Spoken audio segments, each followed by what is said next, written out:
之后，昨天黄仁勋开大会，开大会了以后，他讲了一句话，这非常重要，就有人特别点我说，你要注意这句话。他说，未来推理运算的转折点来喽，晶片潜在明年至少1兆美元，就是32兆台币，这什么意思？现在是5000亿，也就是明年 double 就多5000亿，是，也就是明年莫名其妙就凭空哦。对，我们这几年台湾的股票已经涨翻天了哦，已经到了3万点哦，对，靠的就是 AI 商机。对，他说没有，你这才在起涨点。明年还要再 double， 对，那你说更恐怖的是，如果现在我的商机从这个5000亿到了1兆，凭空多出了5000亿，台湾可以吃到很大块。当然，因为你的先进制程、代工、设备、材料、封装、测试，对，都有台湾的影子。没错，昨天的黄仁勋呢讲了一个最重要的一个点，就是说他认为明年的整个这个商机呢会高达1兆美金。1兆美金什么意思呢？他说去年这个2026年的时候是5000亿，然后明年呢是1兆，所以简单来说是年度成长1倍，所以这个很夸张的数字。我们讲这是晶片哦，那你不要讲晶片，你还要做成整机什么东西，这些都是台湾能够赚的。所以为什么大家很多人说哦，台湾怎么股票涨成这么样子？宝杰，你知道现在台湾的股王多少钱？你知道吗？多少钱？12345块，一张要1223万。你能想到这样一张股票要1000多万？你知道这个太夸张。好的，石头，你对黄仁勋其实有长期的研究跟了解。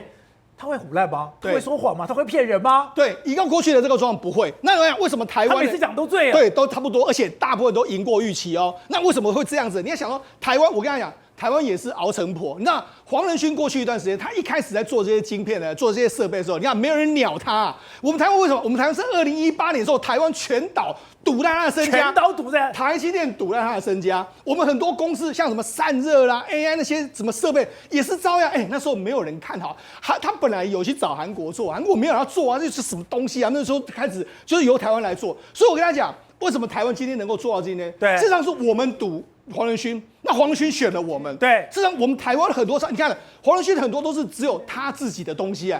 我一个公司，我敢把我的厂扩那么大，就做你一个人。所以当然了，他们赚那么多钱是应该。那黄仁勋呢，他也是说好，只有你们给我这样，所以我也给你们赚钱。所以他不会像库克就一直不断的压，他不是这样。而且库克很恶劣的一点是说，当我看到你赚钱了，是我就培养第二个人，对，然后第二个人以后我就两边杀价，是。但是他目前为止还不会这样做，他会说啊，你好像有点贵啦，这个稍微降价。但他对台湾的厂商非常好，所以你看台湾厂商赚了一塌糊涂，赚那么多，那当然手中就是台积电嘛。台积电来说的话，我就说嘛，他今年大概赚80块，明年金融法人估120块，搞不好更高哦。那我们就讲，我觉得台湾的精神，很多人就说我其实跟他讲一点哦，黄仁勋的设备那些东西，其实呢日本厂商做的比我们好哦，真的。但为什么日本厂商不会赌啊？你知道日本厂商都要等到这个商机出来了，我就去扩厂。这跟台湾的个性完全不一样，所以我们就讲台积电也是这样。我跟他讲，我们看下一张，台积电大家都说台积电那么厉害啊，就是说因为它的这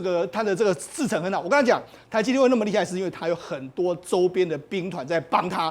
宝杰，我跟他讲为什么这样说？因为台积电呢，我们知道晶圆代工里面的设备最重要，设备一台很贵，我们以前都跟美国厂商买，但是台积电就说不要，那我尽量培植台湾厂商，所以有台湾厂商能够做的时候，我就帮你做。那尤其是我就给你，那尤其是很多台湾厂商是怎么赌未来技术，那很多台湾厂商也是赌未来，比如说台积电未来可能什么技术，我去赌它，对，赌它研发出来之后，就有了。好，那我跟他讲为什么有差？我们如果台湾的厂商呢卖的这个价格，设备一台大概比美国厂商便宜1半，这就是台湾的。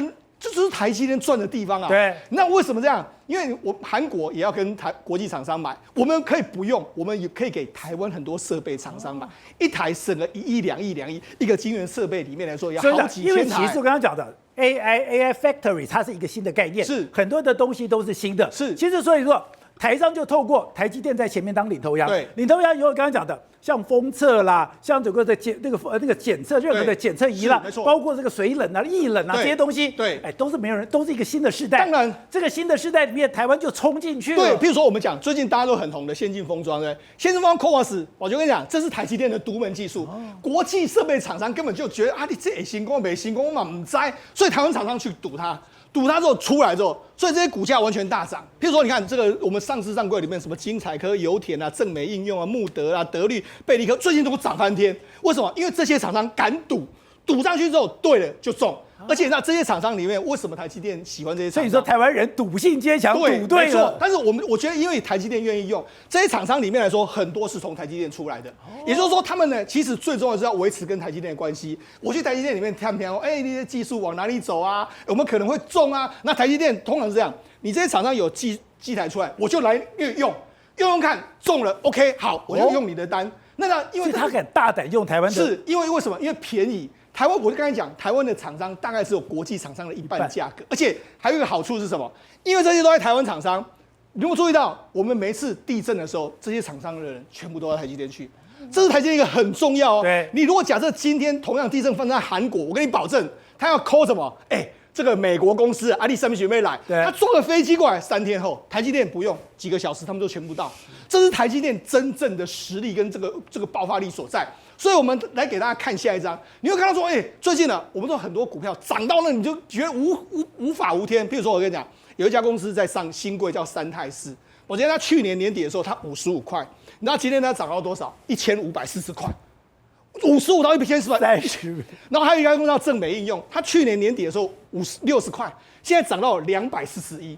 那还有一家公司叫贝利科，它去年大概是600块，它最高涨到1800。那你想说为什么这样？因为这些公司都是一样，他们就是看着台积电的技术，他们在赌一个未来。譬如说像这个三泰斯，他做的是先进封装会翘曲，他就做那个膜，让它不会翘起来，做一个膜。那个东西，我跟大家讲，就是未来的技术。正美应用也是一样，未来包括说这个所谓细光子啊，很多检测这些都还没有出来，但是它就已经有机台准备好。你只要台积电 OK， 我就推出去，推出去后获利马上就跳出来。这贝利科也是一样，所以我跟大家讲，台湾的这些公司，很多人都说，怎么长成这个样子，大家无法无天。很多小型公司，你搭上台积电，搭上辉达都涨半天，为什么？因为他们都是在走一条没人走过的路。我愿意，我敢赌。我赌未来2-3年你会大爆发，然后我赌对了，我就大赚钱。而且你讲的更可怕是刚刚讲的，黄仁勋讲说，你现在是5000亿，未来的是1兆的商机，也就是32兆台币。是，当然现在要增加1倍，最关键的是重要的生产在台积电，是以台积电为主的生态系。是，现在你觉得那些小公司好像不起眼，是，可这些小公司都在这个生态系里面。对，我跟他讲，现在大家要研究的一个方向是什么？你要真的要赚大钱，你要研究很多很有利基的，他敢去赌未来技术的。那个一旦赌对，公司翻倍都是20-30倍，那其实才是我们要认真研究的一些相关公司。我知道，刚才讲是为什么未来 AI 这个大商机台湾可以吃到，是因为很多过去大家觉得不起眼的、觉得不重要的一些技术，就台湾就一直磨，天下武功唯快不破，对，等于说台湾做到又快又精密，而这个的门槛，现在的封装，特别是封装，已经是变成 AI 最重要的门槛了。我们在1-2个月前不是有一篇《纽约时报》一个专栏作家做了一个调查报道，对，他调查报道里面那个重点就是告诉美国政府跟美国的企业家，他大骂美国这7大公司，说这7大公司不肯离开台湾，就依赖台湾，因为依赖台湾最简单，直接下单就好了嘛，对不对？那可是美国就一直逼到我们台湾的这个制程生产事业要全部要移到亚利桑那嘛。结果他们发现一个大问题啊，就是现在在美国做好的晶片，对，要用空运回台湾来封装。那这个技术，美国这个到底什么原因？不是，我以为我在这个美国已经设了晶圆厂了，结果这个晶圆厂做好了以后，我不能在美国马上这个制造马上组装，是还要送到台湾封装才可以。对，这是《纽约时报》那个记者做的报道。那他做的报道意思说，这个对美国是非常国家安全非常危险的一个处境，万一中间发生什么事情的话，因为美国做的晶片没用啊，对，你没有办法封装啊，还是没有用啊，这半成品，所以他今天我看到那个报道，我看到那个《纽约时报》，我吓一跳，封装现在那么厉害，对，是高级的技术，高深的技术，所以我们根本认为说这个川普这个把我们这个搬了40%的产能去，结果没有用 ，R&D 还是在台湾，对不对？封装在台湾，封装才好笑，整个都没有封装。你刚刚讲的，亚利桑那做出来是半成品，对。那美国 F-35的东西要等我们台湾飞机封装好再送回去，而且封装是只有台湾会，日本做不出来。韩国也做不出来。大家的跟我们的这个代差有好几年的一个代差。我的理解是很粗浅，因为我不是这方面，我连这个使用者的资格都谈不上。